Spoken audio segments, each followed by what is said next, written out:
Good morning. ഇന്നലെ രാത്രിയിലുണ്ടല്ലോ നല്ല മഴയായിരുന്നേ. അപ്പോൾ ഉണ്ടല്ലോ ഞാനാണെങ്കിൽ എങ്ങനെ അറിഞ്ഞെന്ന് വെച്ചാൽ ഭയങ്കരമായിട്ട് നമ്മുടെ ഡോർ ഇങ്ങനെ അടിക്കുന്ന ശബ്ദം കേൾക്കാം, ഇങ്ങനെ കാറ്റിൻ്റെ ഇതുകൊണ്ട്. അപ്പം ഞാനപ്പം രാവിലെ എല്ലാം ഒരു 10:30 ആയപ്പോൾ ഒന്ന് പുറത്ത് പോയി നോക്കാം, വാതിയിലൊക്കെ വെള്ളമായിരുന്നു. അപ്പോൾ ജനലിൽ കൂടെ നോക്കിയാൽ കാണാം വാതിൽ വെള്ളമുണ്ട്. എന്നിട്ട് നിങ്ങളെ കൂടെ ഒന്ന് കാണിക്കാമെന്ന്.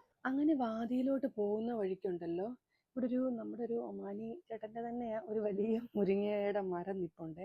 ഞാനിങ്ങനെ നോക്കിയപ്പോൾ ഇഷ്ടം പോലെ മുരിങ്ങയ്ക്ക താഴെ, നല്ല വണ്ണമുള്ള മുരിങ്ങയ്ക്ക താഴെ വീണ് കിടപ്പുണ്ട്. മുരിങ്ങയിലയെല്ലാം അതാരും പറിച്ചിട്ടൊന്നുമല്ല, ഇന്നലത്തെ ആ കാറ്റിന് അത് വീണത് തന്നെയാണ്. അപ്പം ഞാൻ എന്നാൽ പിന്നെ ഇന്ന് പരിപ്പ് കറി ഉച്ചയ്ക്ക് വെക്കുവാന്നെ, പരിപ്പിൻ്റെ കൂടെ നല്ല ഫ്രഷ് ആയിട്ടുള്ള കുറച്ച് മുരിങ്ങയില ഇട്ടാൽ നല്ല ടേസ്റ്റ് അല്ലേ.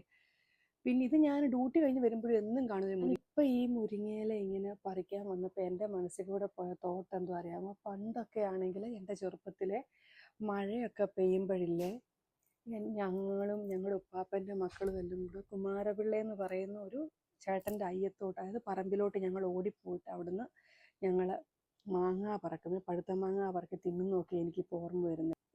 എനിക്ക് ആവശ്യത്തിന് ഒരു നേരത്തേക്കുള്ള മുരിങ്ങയിലയൊക്കെ കിട്ടിയിട്ടുണ്ട് കേട്ടോ. അപ്പം നമുക്കിനി സമയം കളയണ്ട, നമുക്കിനി പെട്ടെന്ന് നമ്മൾ വാതിയുടെ അവിടോട്ട് പോകാം.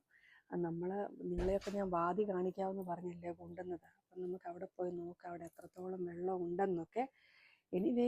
മഴയില്ലാത്തത് കൊണ്ട് നമുക്ക് സ്വസ്ഥമായിട്ട് വീഡിയോ പിടിക്കാൻ പറ്റും. മഴ ഉണ്ടെങ്കിൽ നമുക്ക് കുടയൊക്കെ പിടിച്ച് വേണ്ടേ വരാൻ.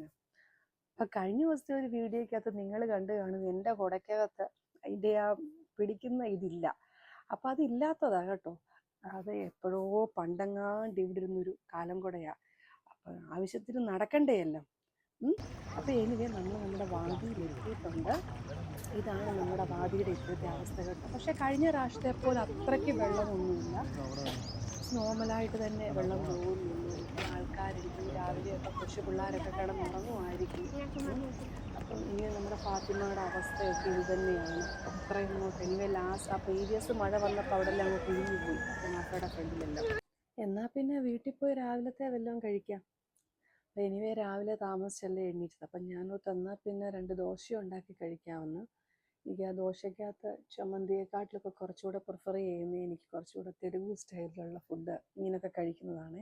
അപ്പോൾ ഇതെൻ്റെ സിസ്റ്റർ കൊടുത്ത് വിടുന്നു എനിക്കിതുപോലത്തെയൊക്കെ ഈ കാരംപൊടികളൊക്കെ. അപ്പോൾ ദോശയ്ക്കകത്തൊരു മുട്ടയിട്ട് ഒട്ടും നെയ്ക്ക് കുറവ് വരുത്തരുത്. അല്ലെങ്കിൽ നമ്മൾ ദോശയൊക്കെ ഉണ്ടാക്കുന്നുണ്ടെങ്കിൽ നല്ല ക്രിസ്പി ആയിട്ട് ദോശ ഉണ്ടാക്കിയിട്ട് അതിനകത്തോട്ട് നല്ലവണ്ണം നെയ്യ് ആഡ് ചെയ്ത് കഴിച്ചാൽ ഉണ്ടല്ലോ ഒരു പ്രത്യേക ടേസ്റ്റാണ്.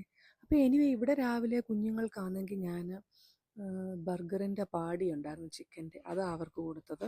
ദോശയെക്കാട്ടിലും ഇഡലിയെക്കാട്ടിലും ഒക്കെ കുറച്ചുകൂടെ അവർ പ്രിഫർ ചെയ്യുന്നത് അതാ. പക്ഷെ ഞാൻ മാക്സിമം കൊടുക്കാൻ വേണ്ടി ശ്രമിക്കും, ഈ പിള്ളേർ എങ്ങനെയെങ്കിലും ഒന്ന് കഴിക്കാൻ വേണ്ടിയിട്ട്. പക്ഷേ ഈ പിള്ളേർ കഴിക്കത്തില്ല. ചിലപ്പോൾ ഒരു 1.5-2 മണിക്കൂറൊക്കെ ഈ പിള്ളേരങ്ങ് വെച്ചുകൊണ്ടിരിക്കും. പിന്നെ ഞാൻ വടിയെടുത്ത് അടിക്കേണ്ട ഇതൊക്കെ അങ്ങ് വരുമല്ലോ.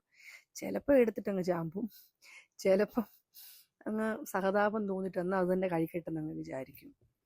പിന്നെ ഇപ്പം ഈ കാലാവസ്ഥയൊക്കെ നല്ലതാണ്, നല്ലവണ്ണം എൻജോയ്മെൻ്റ് ഒക്കെ ചെയ്യുന്നുണ്ട്. പക്ഷേ ഏറ്റവും വലിയ പ്രശ്നമെന്ന് പറഞ്ഞാൽ തുണി ഉണങ്ങി കിട്ടത്തില്ല. തുണി ഭയങ്കര താമസം. അതുകൊണ്ട് പിന്നെ ഹാളിനകത്തൂടൊക്കെ ഇട്ടാൽ തുണിയെല്ലാം നമ്മൾ ഉണക്കിയെടുക്കുന്നത്.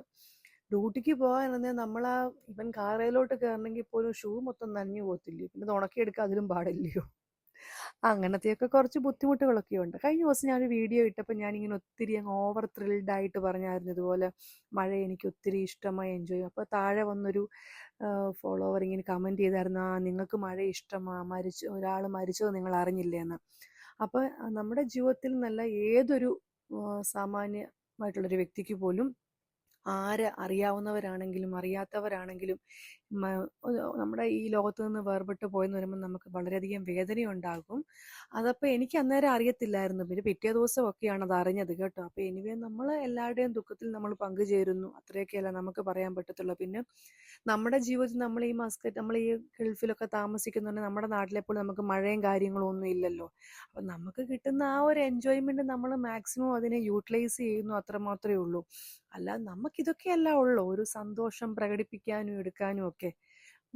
അപ്പം പിന്നെ എന്നാ പറയുന്നത്, പിന്നെ മഴ പെയ്യുമെന്നൊക്കെയാ പറയുന്നത്. അപ്പം എല്ലാവരും സേഫായിട്ട് തന്നെ ഇരിക്കുക, വാദികളിൽ കൂടെയൊക്കെ പോകാതിരിക്കുക. അപ്പം ഇന്നത്തെ വീഡിയോയിൽ ഇത്രയൊക്കെയുള്ളൂ. Bye bye.